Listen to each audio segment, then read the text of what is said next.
خوتي خواتاتي اهلا وسهلا مرحبا بكم يا جماعة الخير مساء الخير عليكم مازال في الاول والسلام عليكم. J'espère que vous allez bien, j'espère que vous vous portez bien. L'Union européenne, les relations entre l'Algérie et l'Union européenne ont toujours constitué une problématique dans notre pays, où l'actualité algérienne, les relations avec l'Union européenne ont toujours constitué un sujet de débat, de discussion. L'Algérie et l'Europe, c'est des relations fortes, c'est des relations historiques, c'est des relations importantes sur le plan économique, stratégiques sur le plan économique et des relations stratégiques sur le plan humain.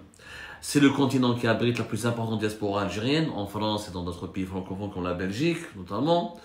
C'est le pays avec lequel nous avons les plus importants échanges économiques et commerciaux.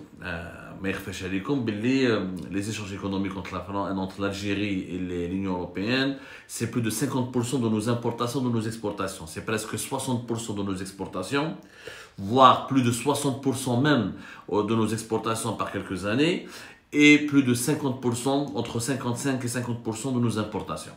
On a le problème de l'Union européenne. On a récemment l'Union européenne qui se plaint des restrictions au niveau des importations imposées par le régime algérien, qu'elle est en train de préparer une procédure d'arbitrage contre l'Algérie. On a des détails sur les problèmes économiques actuels, sur les problèmes sur les tensions. Il y a des tensions actuelles. Il y a vraiment des tensions actuelles entre l'Algérie et l'Union européenne. L'Union européenne qui avait donc des échanges économiques Les exportations de l'Union européenne vers l'Algérie étaient de 22,3 milliards d'euros en 2015. Elles ont chuté à 14,9 milliards d'euros en 2023. C'est-à-dire une chute de pratiquement quand même 40 à 50%.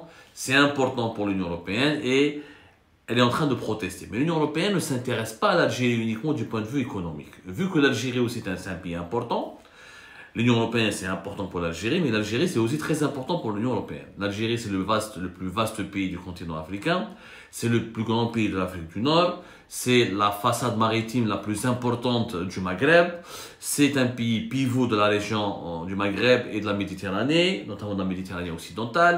C'est la porte de l'Europe depuis le continent, depuis l'Afrique subsaharienne. C'est la porte de l'Afrique subsaharienne depuis l'Europe. Donc c'est un enjeu. C'est un pays qui a toujours, aux yeux des Européens, constitué tout ce qui se déroule en Algérie, tous les événements qui se produisent en Algérie ont des enjeux majeurs pour les élites dirigeantes de l'Union européenne.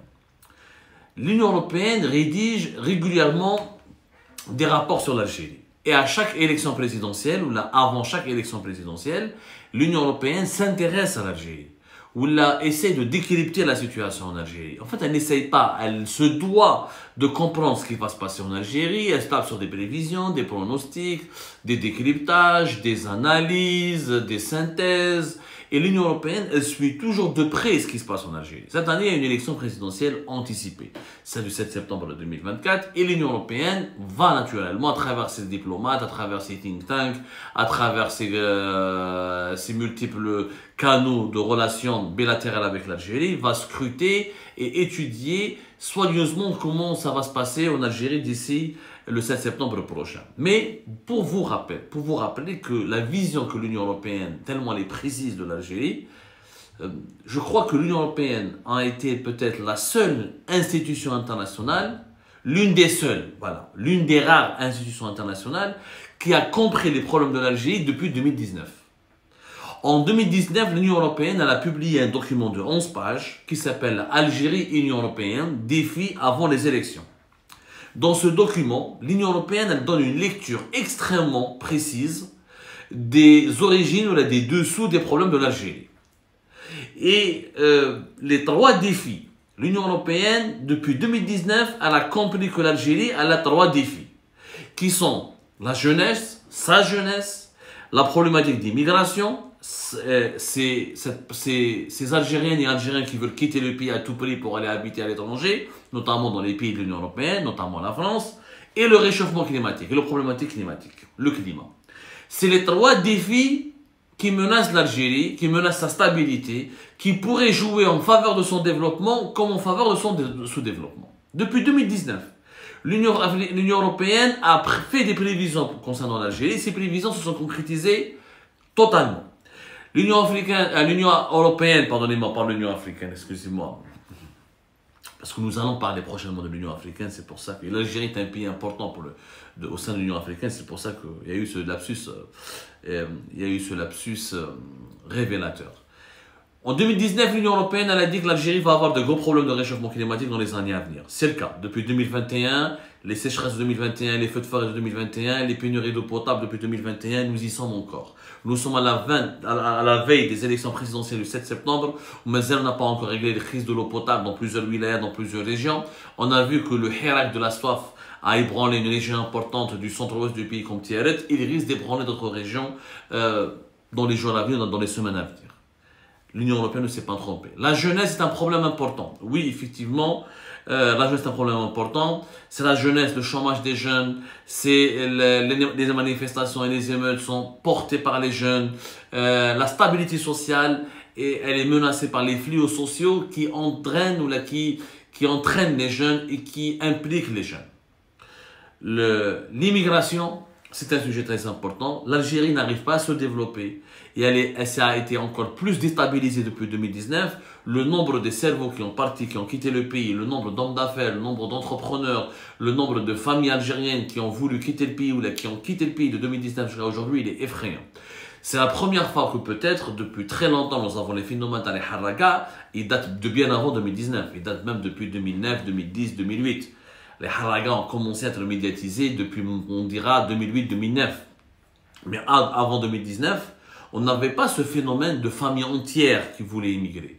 De 2021 à 2024, nous avons vu sur les côtes, notamment sur les routes maritimes qui relient les wilayas de l'ouest du pays aux côtes de l'extrême sud espagnol, notamment là, de l'Andalousie ou des îles Baléares, nous avons vu des embarcations depuis Intimogène, depuis Mostaganem, depuis Tunis, depuis Gdiyef et Oran, depuis le Razawet, etc. Des embarcations dans lesquelles nous avons vu des familles entières, des femmes accompagnées d'enfants, des pères de famille accompagnés de leurs femmes et de leurs enfants, beaucoup de mineurs accompagnés par leurs parents adultes, des femmes avec des bébés. On a eu ça à maintes reprises. Les trois défis qui menacent l'Algérie et que l'Algérie doit relever, l'Union européenne les a identifiés de façon très précise et excellente depuis 2019. Et je dirais que le rapport de l'Union européenne sur les défis avant les élections présidentielles de 2019, il est toujours d'actualité. Ce sont les mêmes défis. Les mêmes défis. Comme une partie de ce rapport, vous allez me dire, voilà, Abdou, franchement, Abdou, tu as raison, c'est vraiment la mais c'est toujours les mêmes problèmes d'actualité. Je vous donne un exemple. L'équation algérienne reste très complexe et trois inconnus, jeunesse, climat, immigration, peuvent façonner les perspectives de court et moyen terme. La jeunesse algérienne est nombreuse et son inclusion sur le marché du travail nécessite une croissance continue. Aujourd'hui, elle reste relativement désinvestie du système politique algérien et ses préférences restent méconnues. Le réchauffement climatique est une seconde inconnue. Il aura des conséquences majeures sur le territoire et devrait pousser la population algérienne, mais aussi plus largement sahélienne, à rejoindre les villes côtières, nécessitant d'investir dans un urbanisme durable et des services publics adaptés. Enfin, les dynamiques démographiques algériennes et en Algérie, par le jeu des migrations, forment un défi important pour l'avenir. Ces questionnements remplacent l'Algérie dans son environnement régional, où elle joue un rôle central, à la fois dans le conflit au Sahara occidental, relativement à la Libye et au Sahel. L'Algérie est aussi un partenaire crucial dans la lutte contre le terrorisme international. Et les Européens ont totalement expliqué. Ils ont totalement compris les véritables enjeux de l'avenir de l'Algérie. La jeunesse, le climat, et le déplacement des migrants à l'intérieur du territoire algérien. Et le fait que l'Algérie reçoit de plus en plus de migrants qui viennent des pays du Sahel, qui fuient les sécheresses, les coups d'État, les guerres, les famines, les problèmes économiques au Niger, au Burkina Faso, au Mali, même aujourd'hui jusqu'au Bénin, jusqu'à la Guinée-Conakry, depuis la Guinée-Conakry. Et l'Algérie est non seulement un passage, mais aussi une terre d'accueil. Au Chefnab, les épisodes d'expulsion 2023 et début 2024 d'un certain nombre de migrants expliquent en grande partie les expulsions de migrants subsahariens, expliquent en bonne partie les mauvaises relations entretenues par l'Algérie avec ses nouveaux États. Le fait que l'Algérie a expulsé de façon brutale, de façon musclée, de façon féroce des milliers ou des centaines, des milliers sur les 2 années, mais des centaines à chaque fois de migrants, mais de façon assez musclée, en les jetant dans un point au désert, dans un point désertique, le point zéro, avec des morts, avec des souffrances infligées aux migrants subsahariens, je sais que l'Algérie, elle a eu très mauvaise image auprès de ses partenaires africains, que l'Algérie a été critiquée, accusée de racisme et qu'elle a eu quand même des malentendus assez sérieux, approfondis avec les pays voisins, notamment le Niger et le Mali. Donc, ce rapport, il est d'actualité. Ou ça, le problème de l'Algérie, c'est sa jeunesse. C'est comment elle doit s'adapter au changement, au réchauffement climatique et comment elle doit gérer sa démographie et le fait qu'elle va recevoir de plus en plus de migrants qui viennent du Sahara et comment elle doit fidéliser ses propres jeunes pour que ses cerveaux ne partent pas à l'étranger. Parce que quand ces cerveaux fuient le pays et continuent de fuir le pays ne va jamais se développer. Le développement d'un pays nécessite d'abord des cadres dirigeants, nécessite aussi pas uniquement des investissements financiers. Et au cas de l'Union européenne, ils ont eu raison. C'est que les jeunes Algériens demeurent une grande inconnue.